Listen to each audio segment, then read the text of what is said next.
everyone, and welcome to Excellent Conversations, sponsored by Excellent Nutrition and Fitness, disrupting the cycle of chronic stress through food, mood, and movement. I'm your host, Heather Lynn Darby. The topic of today's segment is holiday travel stress with expert John Ayo of Travel Balance, where he's helping travelers stay energized, healthy, and balanced. Check out travelbalance.net for more.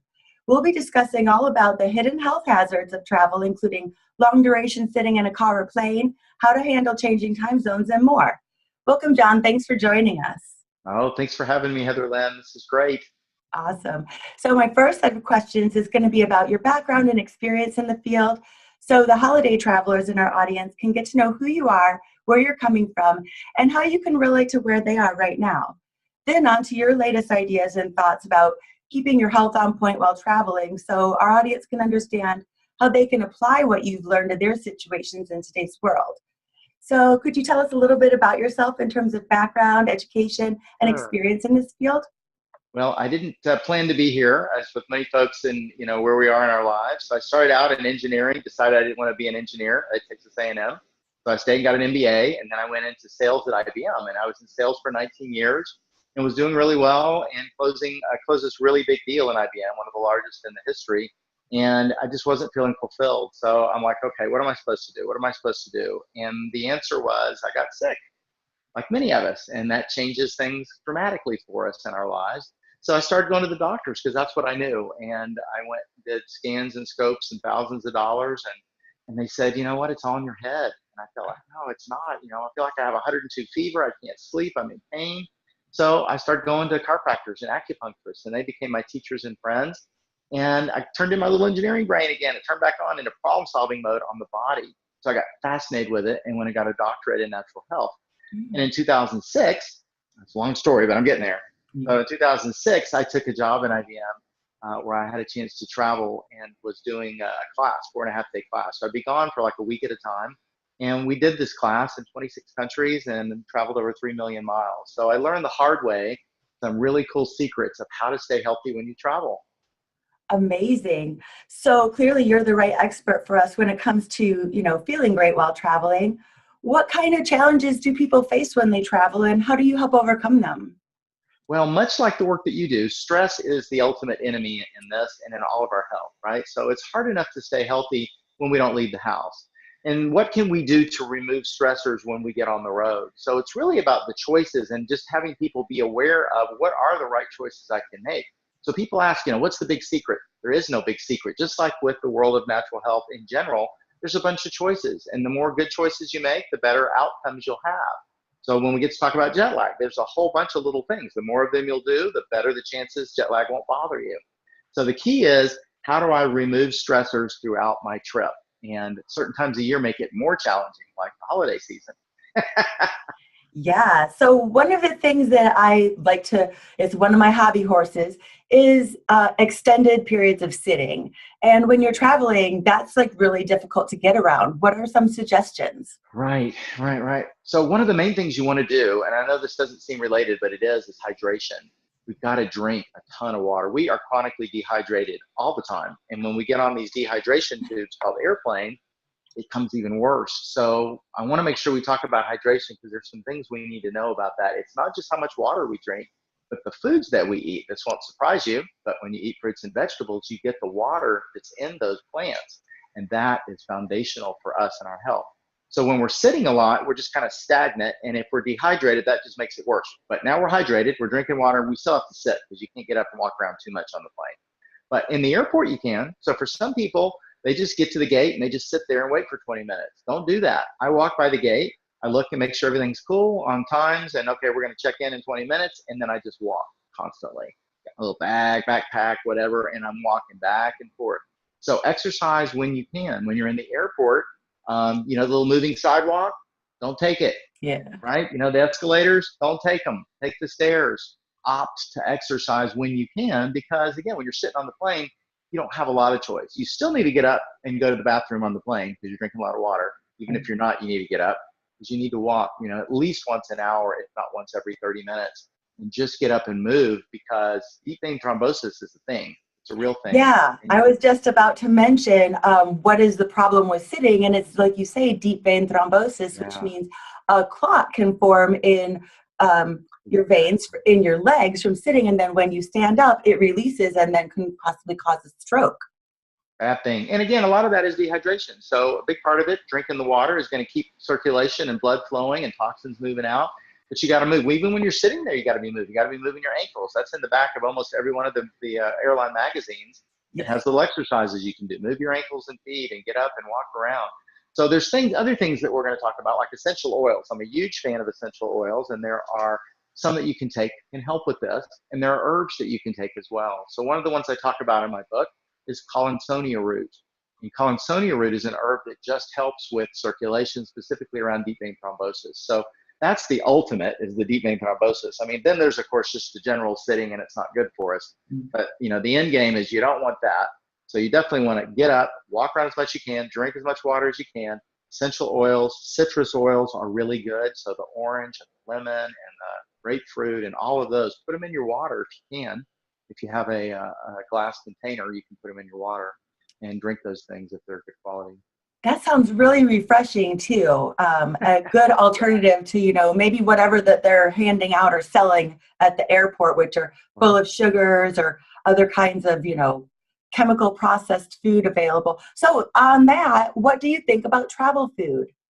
Well, and when you're leaving to go somewhere, it's easier because you're leaving from home. So you can pack little baggies and put in your sliced apples and your celery and your carrots and things like that. And again, the more of that you can eat, the better for you. Once you get in the airports, you're kind of at their mercy if you have no food with you. So the good news is today, airports are turning into shopping malls. So it's not like you don't have choices. You have a lot. And most of them have healthy choices. You just have to know which one to get. So if you can, one of the best things you can do is vegetable juice. So a lot of big airports have juice bars. Now you can get the apple and the carrot juice, and I know that tastes good, but what you really want are the greens. If you can get those greens, that's the power. Yeah. And you're getting hydrated with awesome, water in the process. And then of course, opt for salads and opt for things that don't have as much bread and sugar and things like that. So you got to look for them. It's like a game. It's almost like a game that I play when I travel now. It's okay. Ooh, this is going to be tough today because, half the airport's closed or something. Right? All the flights were canceled and now all the food's gone. I don't know. You got to figure out things, but that's one of the reasons you want to prepare ahead. And so have stuff in your bag. Bars are good. Find good bars that are good nutrition, don't have a lot of sugar, and aren't really candy bars disguised. Yeah. Put them in your bag. I always do, just in case. You never know. Yeah, that's good. So being prepared, thinking ahead, and making a little bit of a plan. So we're talking about flying on a plane, going somewhere maybe a longer distance, and then you're talking about maybe a time zone shift. What do you have to say about dealing with jet lag, getting reset in a new time zone? How fast, are you going and coming back? Does it matter? Right. Those are all good questions. Kind of can be tricky. So I think if you go past 2 time zones and you're going to be there for more than a couple of days, you need to set into the time zone you're going at. If it's one time zone, it's kind of like daylight savings time in a sense, right? We got one time zone, but even that will throw you off.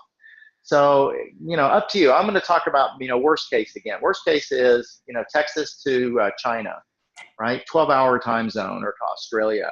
That's tough on your body. You're flipping the clock completely, and our bodies aren't meant to do that. So there's things we can do to trick it. Number one is hydration. By and away, that is the biggest reason for jet lag again, is the dehydration. So drinking water before you get on the plane, when you're on the plane, and when you land at your destination.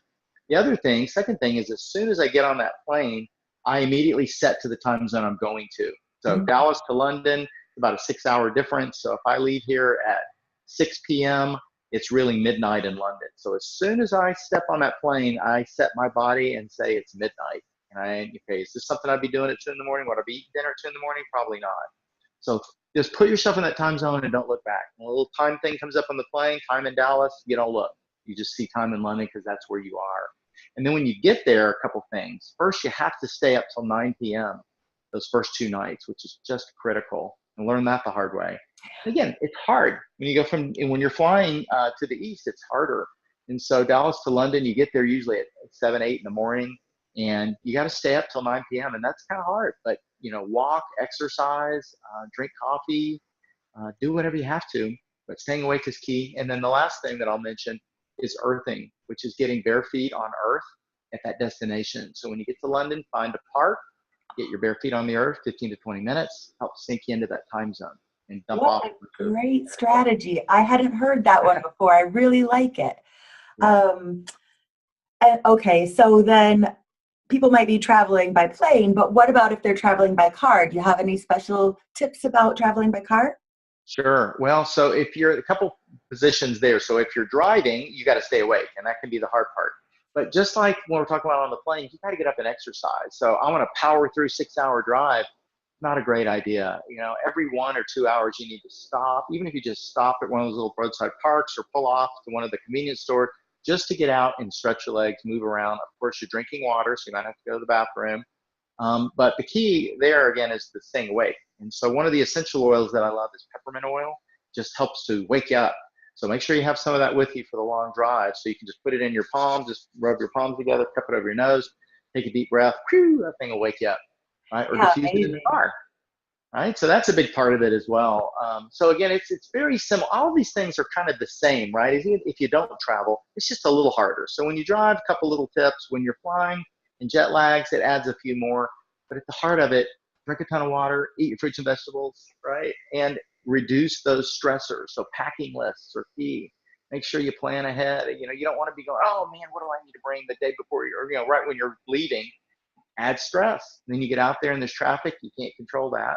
So you do your best to avoid it. Plan ahead if you can. But no, those are the biggies. So exercise again, moving around. Yeah, it's interesting how some of the simplest things that everyone just kind of already knows, like, oh, that even applies to here, you know, so it doesn't have to be super complicated. One thing that I haven't been able to avoid or plan around is being exposed to other people's germs, novel new germs wherever you are, especially if you're with family and all the kids from all over the whole world or whatever are at one house sharing their germs. Yeah, that's a good. Well, and it's similar to I'm going on a business trip and you get right next to that person that's coughing on you, or you're standing in line with them and they're all, oh my God, I got to be on the plane for 7 hours with this.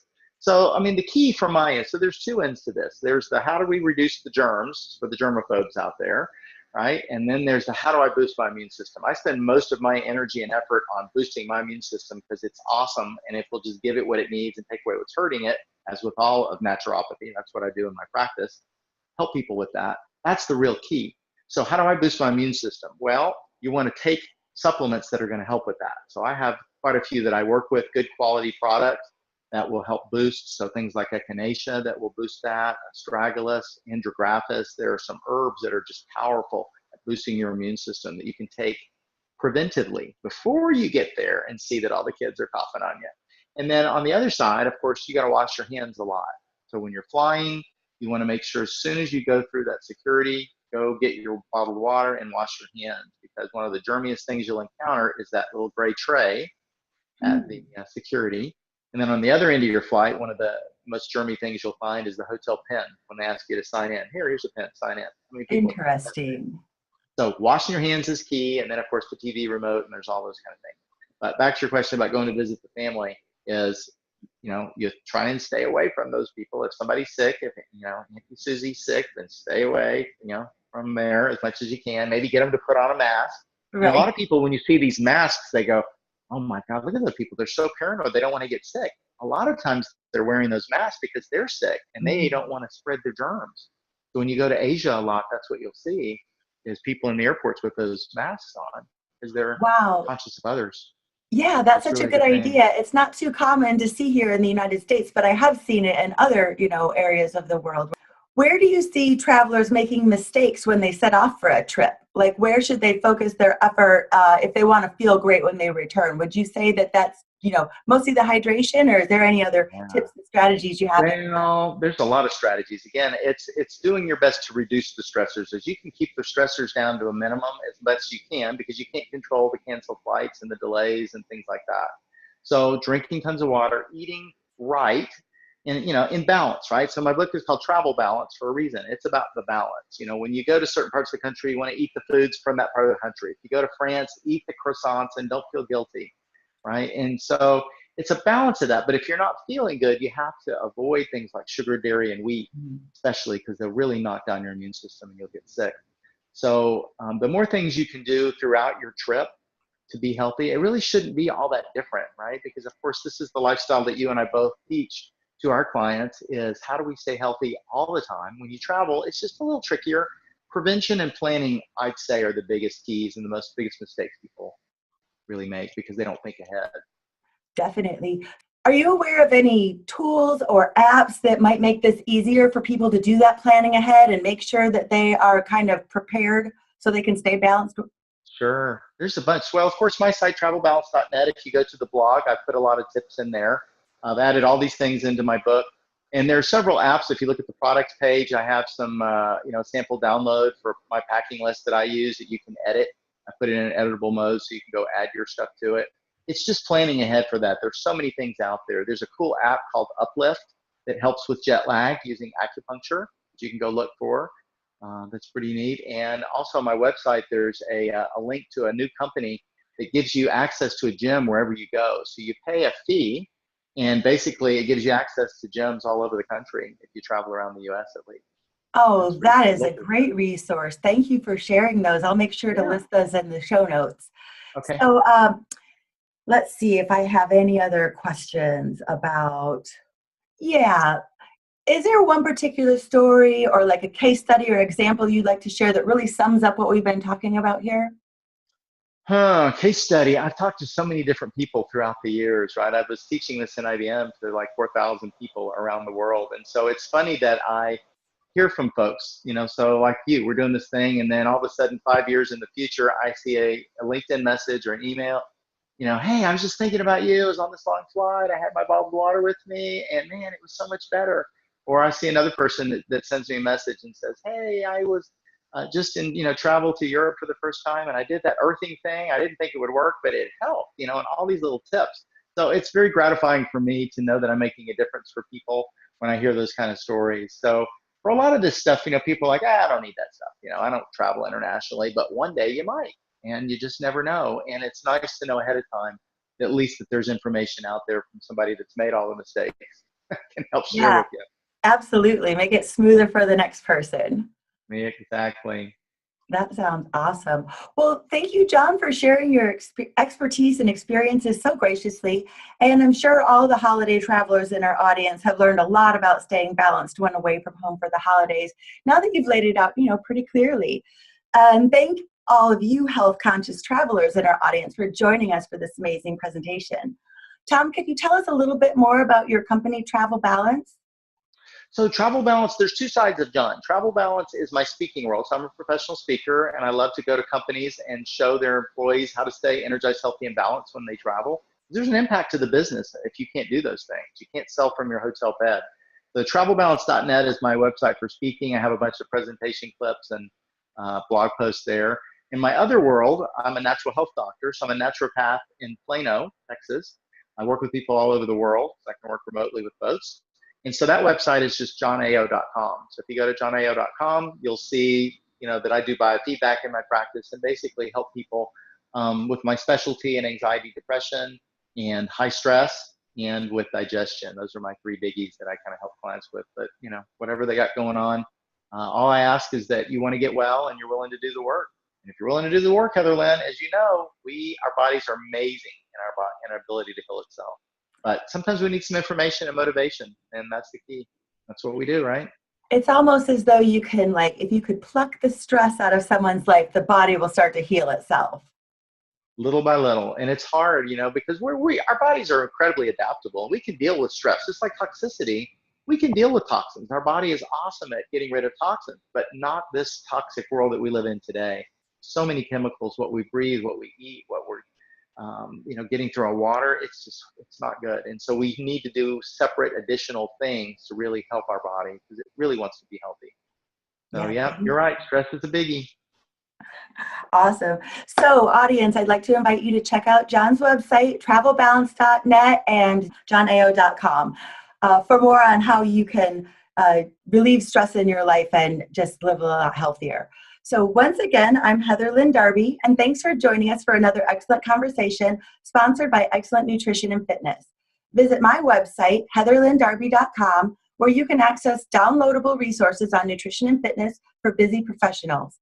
Please join us to continue this conversation in my Facebook community, Excellent Vitality Experiment, where we're going to explore how to keep stress in check for our best health.